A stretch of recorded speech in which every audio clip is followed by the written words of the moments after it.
Momento aqui no Boa Tarde Fox. Conexão então com São Paulo ao vivo. André Cavalcante trazendo as informações do Tricolor. Boa tarde, André. Boa tarde, Nivaldo Prieto. Boa tarde, Fox. Segunda-feira movimentadíssima para o São Paulo. Reapresentação da equipe aqui no centro de treinamento da Barra Funda, depois da derrota no Clássico Majestoso no último sábado no estádio do Pacaembu, derrota para o Corinthians por 2-1. Segunda-feira com muitos assuntos pendentes por conta de toda a polêmica que ainda ronda o nome do meio-campista peruano Cueva. Mais cedo no comecinho da tarde dessa segunda-feira, Cueva, pelo menos o que a gente tinha de informação, ele se reuniria com o presidente do clube, Carlos Augusto de Barros e Silva, o Leco, também o diretor executivo de futebol Raí, para saber se o Cueva está comprometido ou não está comprometido com o São Paulo, se poderá voltar a ser relacionado para os jogos, se voltará a ficar à disposição do Dorival Júnior, até mesmo para de repente ficar no banco de reservas eventualmente, quando o técnico assim desejar. Reunião, portanto, do Cueva com os dirigentes são paulinos, exames médicos do atacante Trellis, vindo do Vitória, exames médicos do meio-campista Nenê, vindo do Vasco. Esses dois jogadores, obviamente, ainda vão demorar algum tempo para estrearem com a camisa do São Paulo. São Paulo tem compromisso na próxima quarta-feira, já estreia na Copa do Brasil contra o Madureira em Londrina. E tudo isso acontecendo e a gente ainda nesse momento, pelo menos, Preto, amigos do Boa Tarde Fox, a gente barrado aqui do lado de fora, barrado no estacionamento do CT da Barra Funda. Dentro de mais alguns minutinhos a gente deve ser liberado para acompanhar a atividade do dia. E aí apuraremos melhor esses detalhes, se houve ou não houve de fato essa reunião do Cueva, se Trellis e Nenê já estão fazendo exames médicos, se foram aprovados nesses exames médicos, se tem uma previsão de apresentação oficial. Enfim, ao longo do Boa Tarde Fox, ao longo da nossa programação nos canais Fox Sports, a gente vai trazendo as novidades na medida que elas forem acontecendo. São Paulo precisa resolver muitas coisas ainda hoje, ainda nesta segunda-feira. Bom, tô vendo aqui o André Cavalcante, como ele reforçou, ainda do lado de fora, sem contato com o pessoal do São Paulo. Eu sei da responsabilidade que tenho junto ao repórter quando eu pergunto alguma coisa na condição de comprometê-lo com a resposta, sendo que ele acabou de dizer que não teve ainda o contato com o pessoal do São Paulo. Mas a pergunta para você é a seguinte, André, se sabe, diga que sei. Você faz todo esse teatro, mas mais... Mas se sabe, diga que sabe. Se não sei, diga que não sei.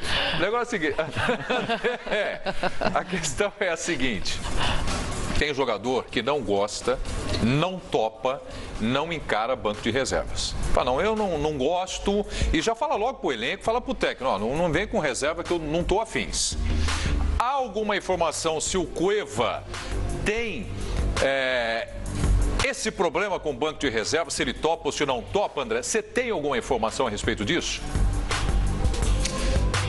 Acompanhando o dia a dia aqui, já dá pra gente dizer que ele não gosta, né? Exatamente esse tipo de jogador que não gosta, em hipótese alguma, ficar apenas como opção no banco de reservas. Foi o que aconteceu antes do jogo contra o Mirassol, né? Ele sabia que iria para essa viagem, seria relacionado para a partida, mas ficaria ali apenas como uma opção, uma importante opção do Dorival Júnior para entrar no decorrer da partida, e ele não gostou nem um pouco disso, preferiu fazer o que fez, criou aquele mal-estar com a direção São Paulina, não viajou para Mirassol, justamente porque não gosta. Só que ele também percebeu, depois dessa atitude, que isso repercutiu muito negativamente. Não só aqui no São Paulo, quanto no país de origem dele. Lá no Peru também, a imprensa peruana criticando e muito a atitude do Cueva. E a gente está num ano de Copa do Mundo, que o Peru volta a disputar uma Copa do Mundo depois de décadas e décadas. Seria histórico para qualquer jogador participar, qualquer jogador peruano participar dessa Copa do Mundo. E ele sabe que depois de todo esse mal-estar, depois de tudo que depois de todas as críticas que caíram sobre ele nessa atitude de preferir não viajar para Mirassol, ele sabe que ele não vai poder repetir esse tipo de atitude. Então ele deve ter sido cobrado há poucos instantes nessa reunião com o presidente Leco e também com o Raí, muito cobrado também pela Comissão Técnica São Paulina, e a partir de agora ele vai ter que se enquadrar, ele gostando ou não, Preto, ele vai ter que se enquadrar, vai ter que, se o Dorival desejar, ficar no banco de reservas sim, ser utilizado, se for o caso, nos minutos finais, vai ter que se enquadrar totalmente e mostrar comprometimento. Caso contrário, a situação vai ficar muito ruim para ele aqui no São Paulo. São Paulo já recusou uma proposta de negociá-lo, então, pelo menos nesse momento, o futuro do Cueva é aqui sim no São Paulo, pelo menos até a Copa do Mundo. Então, mesmo ele não gostando, respondendo a sua pergunta, não gosta de ficar na reserva, no banco de reservas, isso é claro pra gente. Só que ele vai ter que se enquadrar e, se for opção do Dorival Júnior, da comissão técnica, ele terá que ficar sem fazer biquinho, caso queira ter uma sequência legal de jogos, um primeiro semestre adequado para chegar bem na Copa do Mundo. Porque se ele ficar com esse mal-estar todo aqui dentro do São Paulo, não vai ser relacionado para os jogos, vai ficar de biquinho escanteado por aqui, pode eventualmente ser negociado, mas vai perder muitos jogos e pode comprometer o rendimento dele na Copa do Mundo, que vai ser o auge da carreira do Cueva.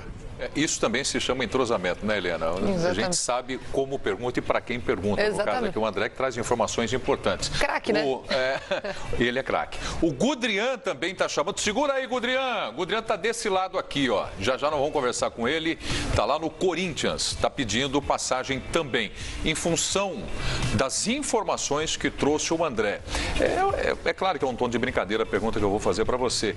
Mas é só um jogo aí de palavras trocando com o sentido natural. Você está de novo no Somebody Love. Somebody Love de novo. Tem lugar para o Cueva no banco de reservas do São Paulo? Não. E aí eu coloco que a insatisfação do Cueva pelo banco de reservas é porque ele sabe que tem potencial para ser titular desse time do São Paulo. Entre todos os jogadores do meio-campo que o São Paulo tem hoje à disposição, ele é dos mais talentosos. Ele não perde, se estiver bem, vaga para ninguém desse time do São Paulo atual. Só que o futebol é um esporte coletivo e ele não mostrou comprometimento com o grupo de jogadores, os caras que entram em campo com ele para defender o São Paulo Futebol Clube. Então ele mereceu o banco de reservas, ele perdeu o início da preparação para o ano. Então ficar de biquinho não leva a nada. Um coletivo, ele só funciona se todos estiverem comprometidos, algo que ele mostrou que não estava. Agora eu já não sei, depois dessa repercussão toda, não sei se ele mudou um pouco de ideia, mas o Cueva tem futebol para ser titular do São Paulo, só que se ele tiver com a cabeça no São Paulo e não só na Copa do Mundo. Porque ele não jogando pelo São Paulo, também, claro, tem o lado dele perder o ritmo de jogo, mas também é um descanso que ele tem para a Copa do Mundo. Lembrando também... O Gudrian já está fungando no cangote do Ribeirão, vai entrar já o Gudrian com a gente. Calma também. Aí, Gudrian. O Ribeirão nem percebeu. Lembrando também que ele ficou 6 dias, atrasou 6 dias, né, da volta para a pré-temporada da reapresentação do CT da Barra Funda. Então, mais uma atitude, mais uma demonstração de descomprometimento do Cueva com a equipe do São Paulo. É isso mesmo, é que fungar no cangote é linguagem de futebol. É isso, não é desrespeito.